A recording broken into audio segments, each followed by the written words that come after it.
The dodo once walked through the forests of Mauritius without urgency, without fear, and without any sense that its world was fragile. It lived in isolation, on an island shaped by time, distance, and balance, where survival did not require speed or suspicion. For millions of years, this flightless bird thrived in a closed system where predators were absent and resources were stable. The dodo was not stupid, not clumsy, and not doomed by nature. It was simply adapted to a world that no longer exists. The evolutionary story of the dodo begins with flight. Its ancestors were pigeons, capable of crossing vast distances over open ocean.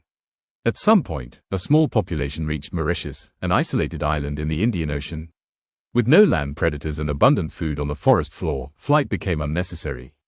Over generations, wings shortened, bodies grew heavier, and energy once used for flying was redirected toward growth and reproduction. The dodo became grounded, efficient, and well-suited to its environment. Island evolution follows different rules. In isolation, animals often lose defenses that are no longer needed.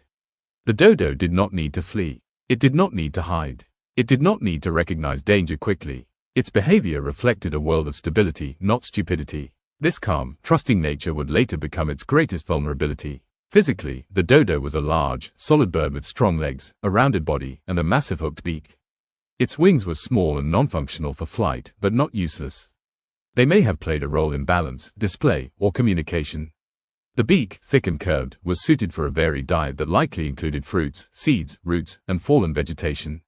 The dodo was a ground forager, moving slowly through dense forest, shaping its environment in subtle ways. Behaviorally, the dodo was unhurried. It nested on the ground, laying a single egg at a time. With no predators to threaten eggs or chicks, there was no evolutionary pressure to hide nests or flee quickly.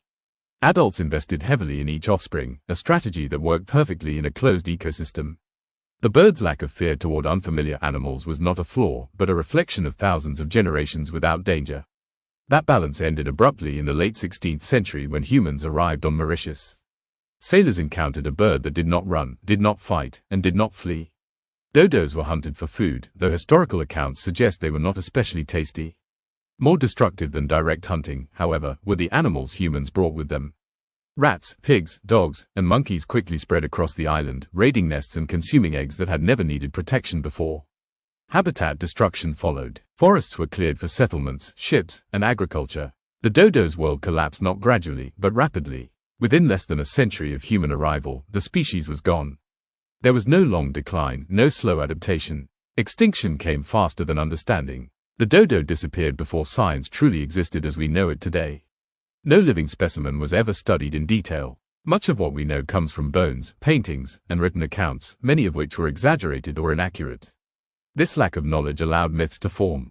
The dodo became a symbol of foolishness, a caricature of evolutionary failure, despite being a successful species for millions of years. In reality, the dodo's extinction tells a different story. It reveals how fragile isolated ecosystems can be when exposed to external forces. It shows how quickly human activity can erase life that evolved slowly and carefully. The dodo did not fail. Its environment was destroyed faster than adaptation could occur. Ecologically, the dodo likely played a role in seed dispersal, shaping the structure of Mauritius forests. Some plant species may have relied on the bird to spread their seeds, a relationship severed by extinction. When the dodo vanished, its absence rippled through the ecosystem, altering plant growth and animal interactions in ways that can never be fully reconstructed. Today, the dodo stands as one of the earliest and clearest examples of human-driven extinction. It is a warning etched into natural history, not because the bird was weak, but because humans were careless. The dodo teaches that survival is not only about adaptation, but about timing. When change comes too fast, even the most perfectly adapted species can disappear.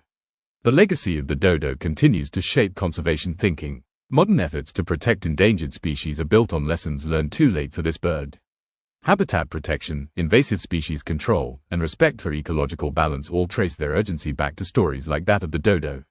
The dodo walked calmly into extinction, unaware that the rules of its world had changed. In remembering it, we are reminded that nature does not forgive speed or ignorance. Some losses cannot be reversed, only remembered. And in that memory lies responsibility.